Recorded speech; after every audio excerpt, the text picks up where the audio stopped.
Richie Rich Show.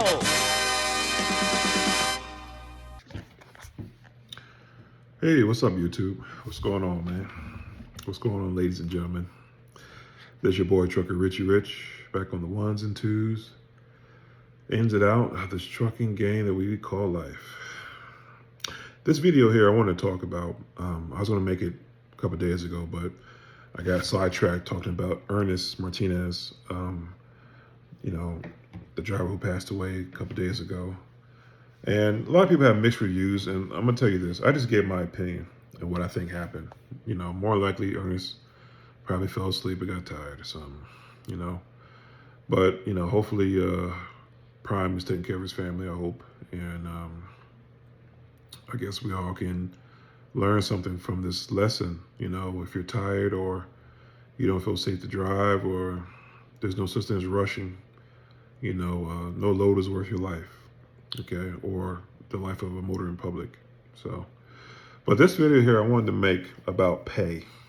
I had a subscriber, I had a few of them ask me, where should I be? And this video is also to take back what I said about unions. Okay, this past week, before I had all the incidents happening, I had a couple conversations with some union guys, and I had a conversation with some guys from Ashley Furniture. I want to talk about them for a second. I never worked for Ashley, and my opinions are just mine, but it's from what I gathered from talking to their drivers and talking to a union guy at the same time. And I live near Ashley Hub. They're always hiring. And I thought about going over to Ashley Furniture. It seemed like a real good deal, but truth is it's not. So what I take back about unions is this. First of all, we need unions in this country. I'm a union guy. I was a part of the police union, and I never really worked in the private sector union. But the truth is, even though on the outside it looks like unions crater companies, the truth is, when I talk to a couple of union guys, they prefer it to happen like that. Believe it or not. They'd rather a company go belly up and bankrupt than continue to misuse and mistreat drivers or people who work for them. Like, for instance, you got this car company guys recently who went on strike, and everybody was all in panic and stuff. And unions, they want that because they want to be paid fairly and squarely. And, when you think about it, and I'm going to use Ford as an example. They said the CEO of Ford made $30 million a year. And she also sat on the board of Disney, which is another couple $1 million a year in compensation. So she's very well compensated. But the employees of the company are still struggling. Walmart's like that. Walmart makes almost $500 billion a year in profit, right? But a lot of their workers in the stores are on welfare or public assistance. Do you know what I mean? And I'm surprised that a union hasn't been tossed at them for their worker rights. I was wrong when I said unions break a company up. I was wrong saying that unions destroy a company. Truth is, we need them in this country. And the reason I'm going to say that is this next example is a prime example. A guy asked me, Rich, how much money should I be making out here on the road? And see, my philosophy, right, when it comes to money, is you need to make the most money you can. This job needs to stand out from any other job you ever had, okay? If you're working this trucking job and your last job is more stable, then this trucking job is not working out for you, okay? There's been a couple of guys' YouTube videos I watched, people from R.E. Garrison, people from Ashley. I talked to Ashley guys, and man, they're here's my opinion. A couple years ago, I made a video saying that, some of my older Richie Rich fans probably saw that video about 3-4 years ago, talking about when to know that you're winning in trucking if you made at least $1,000 a week. Well, that changed. The economy changed that. The circumstances that's going on in the world, in the United States, changed that. You need to be closer to $2,000 a week now. Trucking needs to go hand in hand with inflation. Me personally, and I'm not bagging on anybody who makes less money, right, or who doesn't make good money, but I don't think I really want to do this trucking thing for anything under $2,000 a week. Be honest with you, and that's the God's truth. Company driver or lease operator. Okay, I want to minimally make 2 grand a week doing this. If not, it's not really worth it. And well, to some people, it may not be worth it. And I know, see, that's my thing. I know a lot of people who drive trucks. This is kind of like a second chance thing for them. This is an opportunity for you to make good and decent money, but don't let that ambition cause you to be a slave out here. Okay. So let me talk about Ashley Furniture. I was talking to a guy who worked for them for about 3 years, and I was just asking him information about the program. First of all, you can't take the truck home, which sucks. That sucks. As a trucking company, you got to live near a terminal, so that's why they only hire in the Pacific areas. But he was telling me he runs about 33 to 3,400 miles a week, and he brings home about $900 to $800 a week. Now, minus that's taxes and the benefits they give and stuff like that. But my thing, right? If you're gonna be out here running that hard, because that's hard, okay? A week and a half ago, I literally did a tour of the United States. I drove from Detroit, Michigan to Los Angeles to Tampa, and then back up again. And trust me, those loads were tight, and I was pushing 600 to 650 miles a day. Now, you times that by the 11 years I've been driving. If I did that every day, I would be burnt out, okay? And at the end of that, what would I have to show for it? Because, see, I'm a lease operator, owner operator. I don't have a pension, okay? My point to you is, if you're going to work that hard, right, the benefits of the company need to outweigh the pay.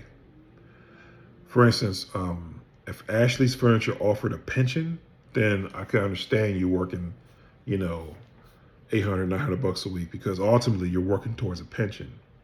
Okay. But if they don't offer you a pension, I wouldn't dare be out here for less than $2,000 a week. It's not worth it. And I was listening to the guy, and when he was talking to me, I automatically read him. And I hate to say that, and I hope you guys don't get offended by me saying that. But my job as a guy is to read the next guy, to be able to tell his circumstance and to tell him and be able to tell where he's from. It's a threat assessment that I've been trained with all my life. And as soon as I read him, I knew what his background was. He sounded very uneducated. He sounded like an A to B person, which means if I do A, B happens. See, a lot of other guys, especially in business, we do A, B, C, D, E, F, G. Okay, there's a whole lot of scenarios in our lives. But there's some people who can only do A to get B. That means they do one thing to get a result for another thing. Okay? And he was that type of person, I can tell. I can tell that he was just a working poor, And I'm not talking bad about any Ashley driver out here, but I just don't understand working that hard for that little money. And see, that's where the union guys I was talking to kind of reinforced in my head, like, you do need a union. This is trucking. Trucking should have unions. Okay, they should have somebody advocating for them and fighting for them to make sure they are treated fairly. Because these companies out here will treat you unfairly and let you work poor and not really care. It doesn't make sense like the car people, right? A lot of workers ain't seen raises since the last recession, which was in 2008. On top of that, I do remember companies canceling pensions and canceling 401k contributions during that last recession we had, and they never brought them back. So you have people who worked for the last 12, 13 years not contributing to their pension, not contributing to their 401k at the least. And it's creating a problem from, okay, when I'm 20 years old, I don't care about a pension or 401k, but when I'm 60 years old, I do. And so you need to have companies that are vested in your interests to make sure they are taking care of you so that when you're no longer able to provide and do the job, you're still being taken care of.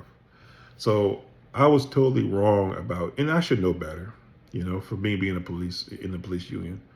But I just always looked at it like, man, their demands sometimes be too high and too demanding, for unions. But the truth is, like I said, a union rather crater a company than have them continue to be profit and screw people. And you know what? I do not blame them. Okay, the profits that some of these corporations are making, I don't blame companies for creating them and causing issues until they treat everybody fairly. I don't want to say that I'm a socialist. I mean, I am a capitalist. I believe in, free enterprise, and you work hard, you get your money, but capitalism and slavery to me ride a fine wave. Okay? Capitalism only works on one side of the fence, not on both sides. So if you're on the right side of capitalism, then you're doing well in life. Okay? Things are working out great for you. But if you're on the other side of capitalism, you're getting used and you're getting abused, and then you're discarded when it's all over. And see, that's the big issue I have with trucking. You know, a guy can have 30 years experience and still be treated the same as somebody who has 2 weeks experience. There's no real differential.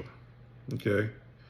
And, truck drivers out here in this country, all 2-3 million of us, have different opinions and are not really united when it comes to money. So you'll have some guys, and I read all the comments, right?